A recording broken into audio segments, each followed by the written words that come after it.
सद्गुरुनाथ महाराज की जय। महायोगी स्वामी उमानंद सरस्वती की जय।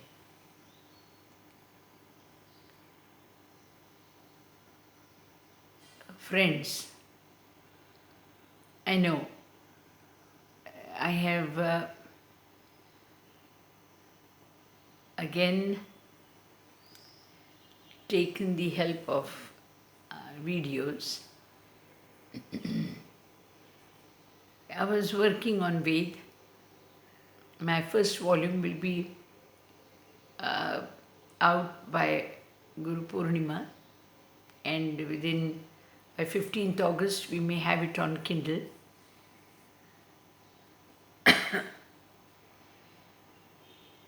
We are going to start on certain series of lectures on Ved.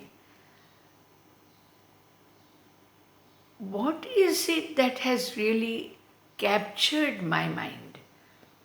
Why have I really, why do I feel the need that Ved need to be studied? By me, of course, first, but people who have absolutely no clue about Ved should have some knowledge about it. It is just worship of knowledge itself. Ved is actually a worshipping of knowledge by itself. Knowledge itself. Like how you worship God, or you worship a cow, or you worship Tulsi. Like that, one needs to worship knowledge. Because that's the only way. When the knowledge in the world, entire world, it emerges from every cell of a human body or the nature around, the knowledge of each thing has to emerge. It has to blossom, like the fragrance in a flower blossoms, or the glow in the water shines, or the sun rays. Let's say the sun rays, they have a beautiful a glimmering effect on us sometimes when you see they dance on the waves. Something that is their physical beauty, that is their physical beauty. The physical beauty of the entire universe is, you can see around with your eyes open. You've got colorful birds, you've got colorful flowers, you've got colorful, very beautiful looking children, or let's say so many beautiful things are around.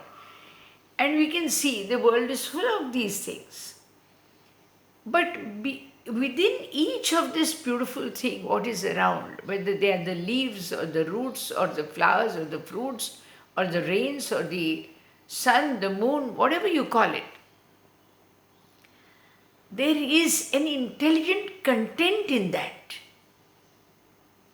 That intelligent content has to emerge, whether it is from a mortal mind or whether it is from the nature around you, or even if it is from the gods. It is the intelligence which needs to emerge. How can we do that? How can one invoke intelligence? I mean, I can try to be wise, I can study. How can I make that appear from the universe? How can I make the world become a wise place to live? Wisdom, a place of wisdom. The world should be itself a place of wisdom. We need to invoke that wisdom of the universe. It is there. It is there. The air doesn't need to be told, you flow this way, or you flow that way, or you try to reach the tip of the nose of a man or a living being so that it is easier for him to breathe. You don't have to tell the light, reach the eyes so that the person can see. They've got their basic laws or basic rules they observe by which their intelligence is able to come forth and serve mankind. Gods also have their intelligence. They are not just powerful beings. They know that their goodness is going to procure a welfare of mankind, or sanction their goodness as to. So this goodness, this wisdom of the universe needs to manifest now. Needs to manifest now. It's sad, it's sad. It's sad that monetary wise, a man is trying to increase his standard of living, should be increase the standard of life. I think the intelligence in every human being, human cell, or the world around, or the people around, the politicians, the leaders, the religious leaders, the youngsters of the college, the police force, the newspaper force, all of their true wisdom needs to be invoked.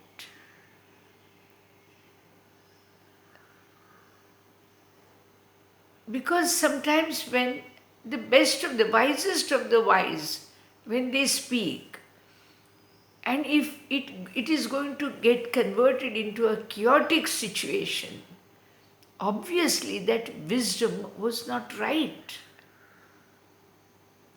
If the winds are flowing, and if they just take away the roofs of many houses, would you call that a service of the winds? No, you can't. Similarly, if the knowledge which is emerging is creating chaos, the latest example we have witnessed, some study in some laboratory in some distant place from India, let's say China or wherever it was. The study was the educational aspect, but what has emerged from it? A chaos which has spread like wildfire in the universe. We don't need such intelligence. This intelligence is not a result of worshipping intelligence. This is just using intelligence. When you worship intelligence, when you consider it as an important tool in the hands of man, or in the hands of nature, or in the hands of God, it needs to be tapped for the welfare of the world.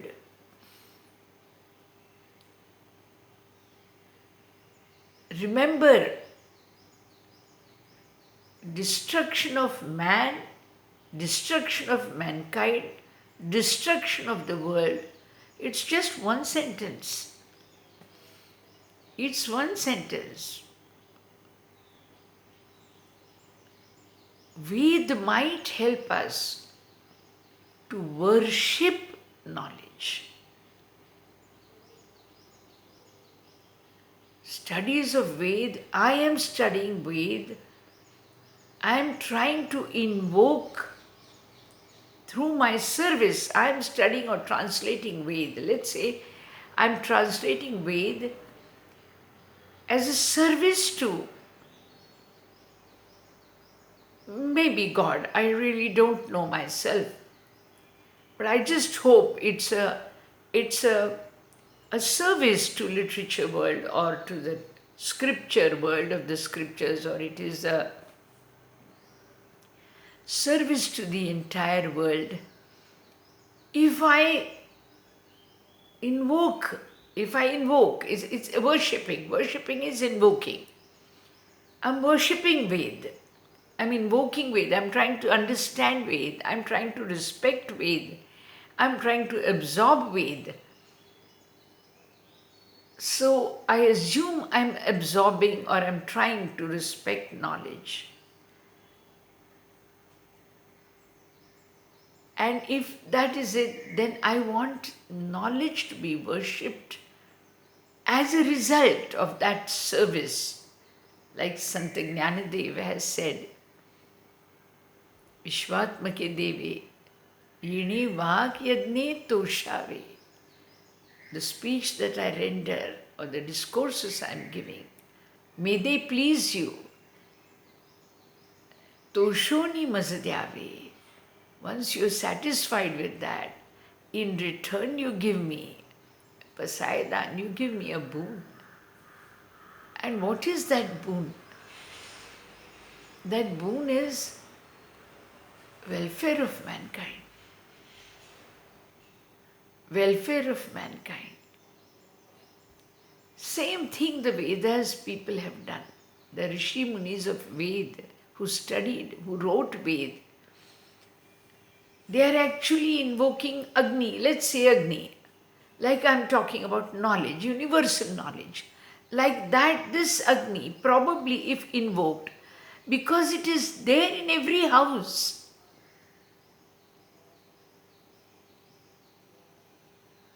Because Agni is in every house. So if I worship Agni here, maybe Agni will get pleased, and in every house, the best of the nature of Agni will manifest. The most useful side of Agni will manifest. The Rishi Munis were wise. They worshipped the nature. Why? Had they worshipped one person, Vasishtha Muni was great, Vishwamitra was great. But none of them have worshipped Vasishtha and Vishwamitra. Sage Vasishtha has worshipped Agni. Vishwamitra has worshipped Agni. Surya, Savitra. Savitra is Surya. They worshipped Agni. They worshipped a format of Agni. The form of Agni in sky, in heaven is sun. In the atmosphere it is lightning, and on the earth it is the fire we see. But more than that, this fire is in the form of Vaishvanar in our human body. It is formed in the passion, it is in the form of knowledge. So the Rishi Muni thought that if I invoke not just light, not just kindle, I show that you are valuable to me, sir. If you are valuable to me, that thought itself is going to probably help that Agni to manifest as a valuable thing, because man is one. Today, if computer is important for one person, it is important for thousands. If mobile is important for one, then it is for millions. Mobile has become important. If water is important for 1 million, it is important for tap water is important. Man is one. And therefore, probably, invocation is very essential. So, Vedas are trying to teach us worship of knowledge, which exists in every cell of the universe. I believe when Michelangelo used to do sculptures, He used to just touch the stone. And he used to feel that stone is telling that from me a boy is going to emerge.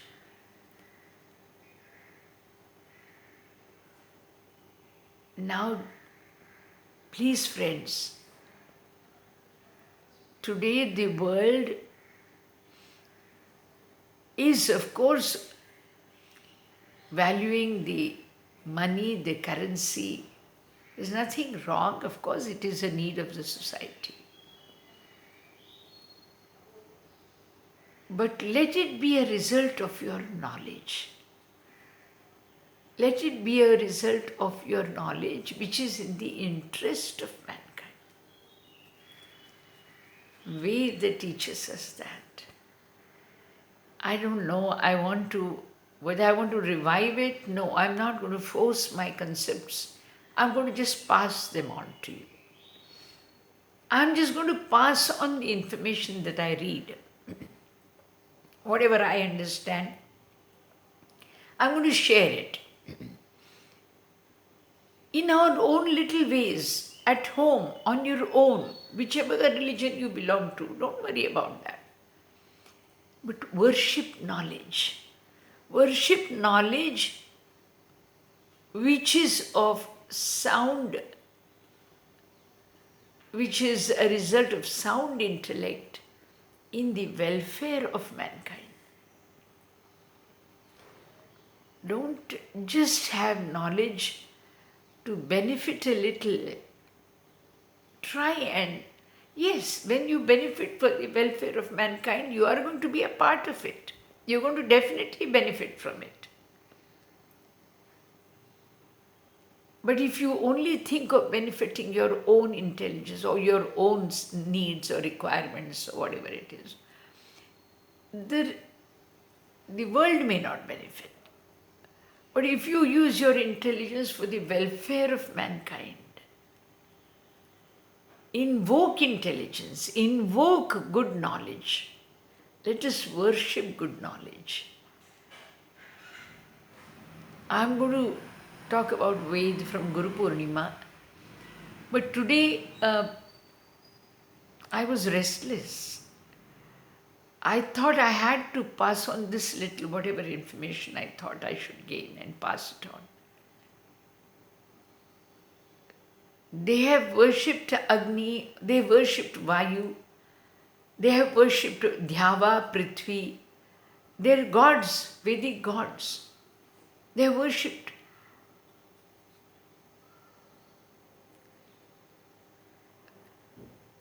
The idea was, because it is used by millions, by all the houses, if they are invoked in my presence, and if they are pleased by me,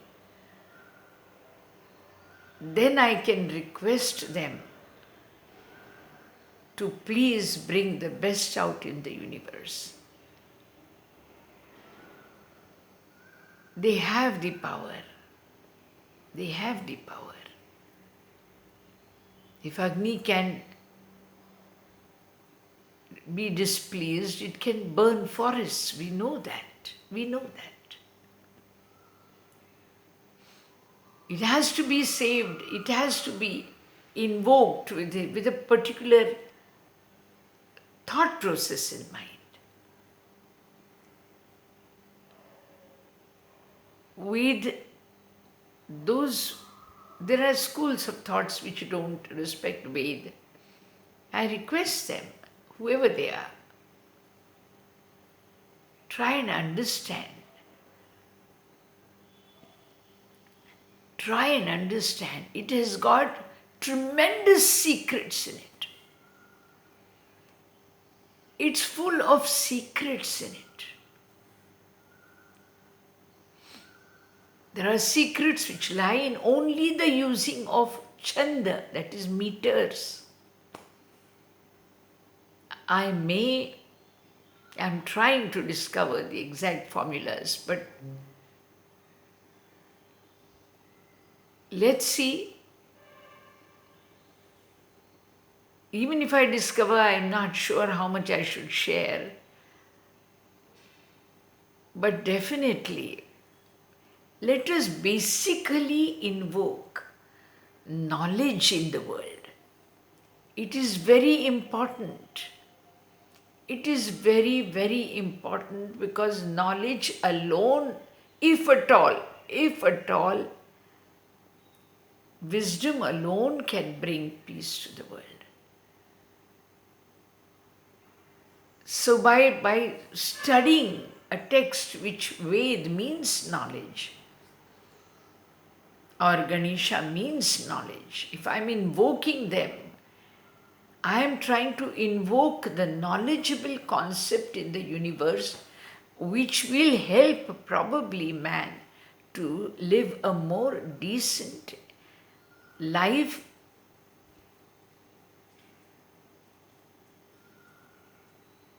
Maybe it will take away the pains, whatever. But I have a strong feeling that the entire universe, which is full of nothing but knowledge embedded in every little atom or whatever you call it, cell, that needs to be invoked. And that is probably possible if we study texts like Ved, maybe other scriptures you believe in, but please see that when you are doing it, do it to invoke the knowledge in the universe. We need it. This is Swami Radhikananda from Pune. I'll be soon talking about Vedas, whatever little I understand from Guru Purnima Day. But today as I said, I was keen on presenting, yes, my very objective of studying Ved. Thank you.